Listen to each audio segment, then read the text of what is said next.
Thanks for watching News 12 on your side.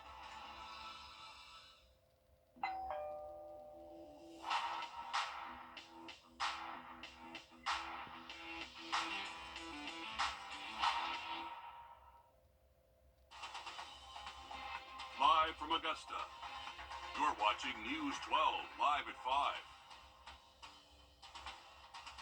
5. Look at this winter storm leaving a blanket of snow across the Augusta area, covering roads, neighborhoods, and more. We'll show you more of that snowfall coming up. It is pretty, isn't it? Good evening.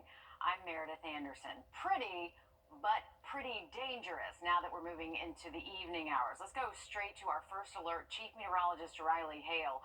Riley, your concern all along has been this melted snow, this melted ice refreezing and then causing problems on roads that have been okay for the most part today.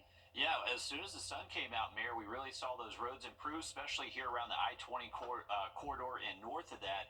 We topped out with snow totals around 1 to 2 inches for us here around I-20 and north, so the sun has definitely done a number on most of the snow that was blanketing us late last night and early this morning. The top reports definitely came from the southern CSRA in Johnson County. Wrightsville actually got up to 5 inches. Earhart and Bamberg County just over 4. Windsor, though, in Aiken County got close to 4 inches, 3.8 there. Swainsboro, 3.5. An isolated report in Columbia County there in Appling of 3.5 inches, but Aiken around 2.5. Here in Augusta, officially 1.7 at Bushfield. We've seen a lot of crushing it. We'll have more on this forecast for you in just about 10 minutes. All right, thanks for that, Riley. A reminder, with our First Alert weather app, you have access to all the latest weather information and the forecast around the clock. To download the free app now, just scan that flow code on your screen. You can even customize weather alerts, set them to your location. You can check live radar and plan out your day with the hour-by-hour forecast. Never leave the home without it. While the sun melted most of the snow and ice on our roads, dropping temps, of course, could mean they'll refreeze soon. And schools are getting ahead of this. Columbia County schools are staying closed again tomorrow. They've also canceled all after-school activities. Richmond County, they will continue asynchronous learning tomorrow. Aiken County, they just announced they will also continue with another e-learning day tomorrow. Now, too many others to list here, but we are constantly updating this info on our website and app. And with different counties taking different approaches, you might be wondering how these decisions are made. Your Audrey Dickherber joins us now live in our newsroom with some insight. And Audrey, what have you learned about this process today? Well, we've been talking about how our area has felt like it's at a standstill and that the CSRA isn't used to this type of weather. So when it comes to closures, especially in our local schools, what all goes into it? I've reached out to Richmond, Columbia, and Aiken County school districts. So far, this is what we've heard from Richmond County. Richmond County School District says the superintendent of schools is responsible for deciding when to open, delay, or close schools. They oversee an emergency management team and work closely with local and regional agencies and the National Weather Service, considering safety, road conditions, and how much ice or snow is on the ground, temperature, and weather predictions.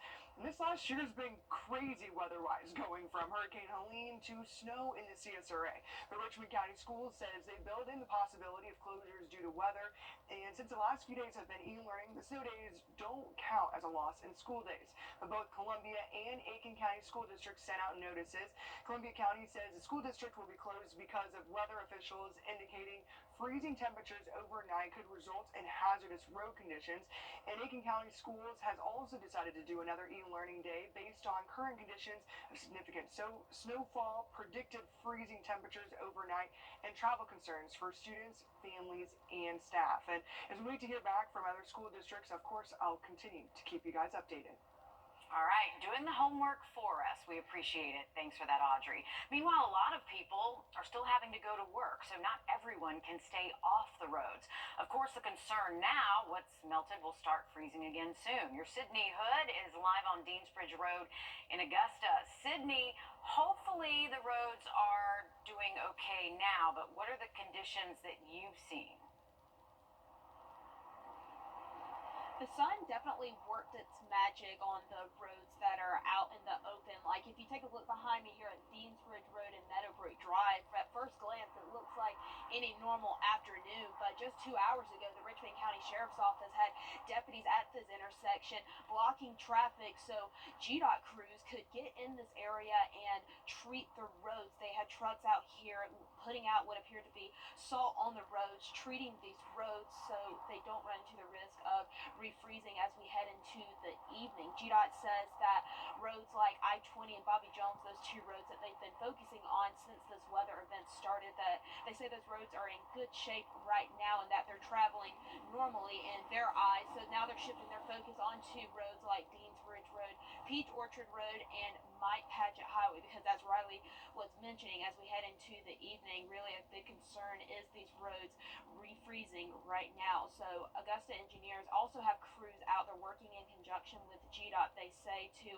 treat these roads, treat these bridges across Augusta, because again, these bridges they're looking at because they tend to freeze up faster than a normal road. So they are out working on those roads right now to, again, keep you and your family safe if you do have to get out on these roads, because I know the main question on a lot of people's minds right now is, what is the road going to look like in the morning whenever I have to get up and go to work? Well, crews are out right now working to treat these roads. They are working all across Augusta. Like I said, they were just at this intersection of Deansbridge Road and Meadowbrook Drive. They were down the road on Deansbridge Road at Spring Grove Drive working to treat these roads. So they are out right now. I've seen them with my own eyes. They are working to treat these roads because, again, I don't think we can say this enough. They want you to use caution if you do ultimately have to get out on these roads.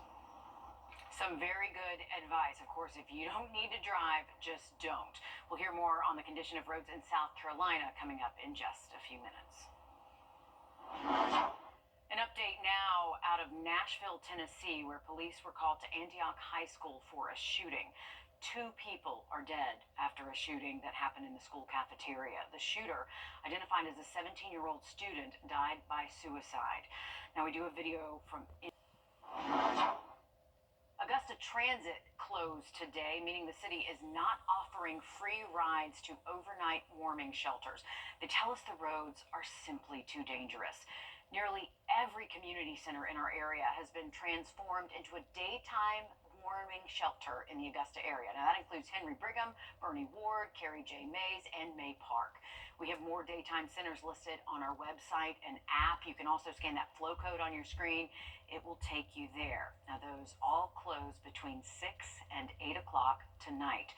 For overnight shelters, the Augusta Rescue Mission, Garden City Rescue Mission, the Salvation Army Center of Hope, and the May Park Community Center are available. Even though the snowfall is over, these cold temperatures, they are not going anywhere anytime soon. And you still need to make sure and protect your home. Some of the things you can do, this is super important. Drip your faucets overnight to prevent any freezing in the pipes. And keep your cabinet doors with pipes open. I know that sounds counterproductive, but it isn't. It circulates the air. Experts say to keep a stream about as thin as a strand of spaghetti. Good rule of thumb there.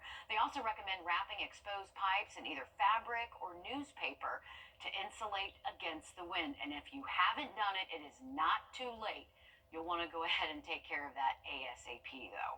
With all the snow that's been coming down, some people wanted to see if they could get a look at what Augusta National's golf course looks like. Well, it looks like pretty much everywhere in our area. But this man from Jacksonville actually pulled off the interstate to sneak a peek and snap some pictures. He says he was passing through on business and told me a detour was worth it to maybe catch this once-in-a-lifetime glimpse down a snowy Magnolia Lane. We want to see some of your snow day pictures and videos. You cannot send us enough. You can scan this code on your screen. It'll take you to where you can submit pictures, and we love videos too of snow day fun. Your pictures, they could end up on air or on our website, of course, our social media accounts as well. We've been talking about the dangerous ice, but Riley, you gotta be honest, this was a lot of fun. This was way better than 2 weeks ago. Absolutely, Meredith. Luckily, it was all snow for us, so just really brought the travel concerns. We didn't have to worry about a lot of power outages, thankfully. We are going to continue the first alert tonight, though. Not only the black ice concerns, but dangerous cold will continue. We'll have much more on that forecast just after break. Time and temp, brought to you by your First Alert weather team. We've issued a First Alert Weather Day this week. To stay up to date on the latest weather alerts, scan the flow code on your screen to download